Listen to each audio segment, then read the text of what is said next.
All right, let's talk about something that affects every single one of us every single day, inflation. And to really get it, we're going to start with a simple question about cheese.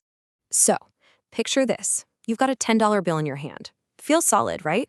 Like it has a fixed, definite value. It's 10 bucks. You take that $10 to the store and you buy a nice block of cheese. Great. But then, a year later, you go back to that same store for that exact same block of cheese, and now it costs $20. Now hold on a second. Your $10 bill is still a $10 bill. The number 10 is still printed right there on it. So what just happened? Why can't you afford that cheese anymore? Why are you effectively poor? Well, that's the big question we're going to answer today.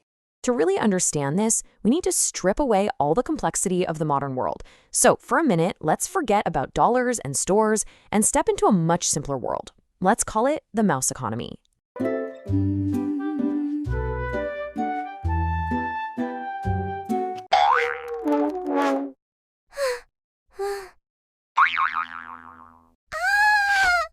Okay, the setup here is perfectly balanced. We've got 100 mice, they use leaves as money, and there are exactly 100 leaves in the whole economy.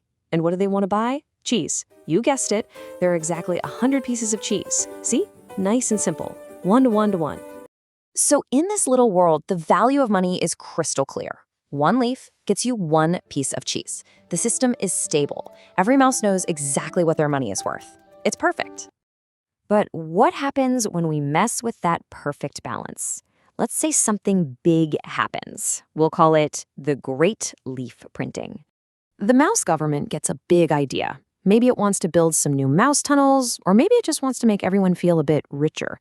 Whatever the reason, it decides it needs more leaves. So it just makes more, fires up the printing press. And they don't just print a few, they go all out. They completely double the money supply. So all of a sudden, there are 200 leaves floating around instead of the original 100. And you know what? At first, this feels amazing. Every mouse has more leaves in their pockets. They all feel richer. It feels like a boom time. But this feeling is a bit of an illusion. Because that good feeling doesn't last very long. There's a consequence to printing all those new leaves, one that's totally unavoidable. The money itself. It's just weaker now. And here is the fundamental problem. The massive, glaring issue. They printed more money, sure, but they didn't magically create more cheese. There are still only 100 pieces of cheese for all those mice to buy. So here it is. This is the aha moment. You now have twice as many leaves chasing the exact same amount of stuff. The market figures this out really fast. A cheese seller who used to charge 1 leaf now realizes, hey, I can charge 2 leaves for this.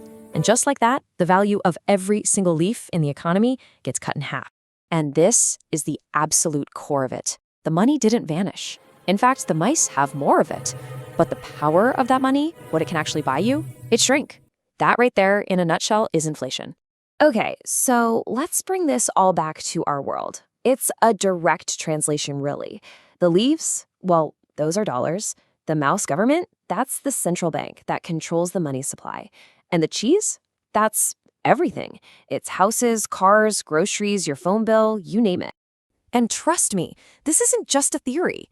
It's been happening for a very, very long time. Just look at the price of a house.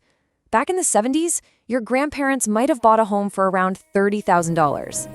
Today, a similar house could easily cost $500,000. Now, sure, of course, houses have gotten bigger and better, but have they gotten that much better? No way. The real reason for that massive price jump isn't just about the house, it's about the dollar. Over decades, way more dollars have entered the system, and that makes each individual dollar less powerful. So why should you personally care about all of this?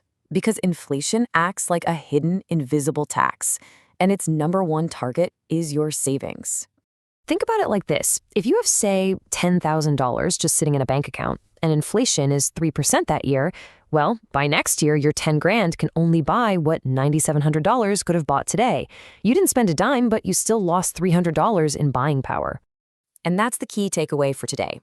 Inflation is this silent thief. It punishes people who save money. It's basically a tax you pay without ever writing a check, just by holding on to cash while it slowly gets weaker. So this brings us to the most important question of all, right? If just letting your money sit there means you're actually losing, then what are you supposed to do with it? How do you protect it from this invisible tax? Well, that is a huge topic, and it's exactly where we're going next. Join us next time on The Explainer as we start to answer that very question by diving into one of the most common solutions people turn to, the stock market. We'll see you then.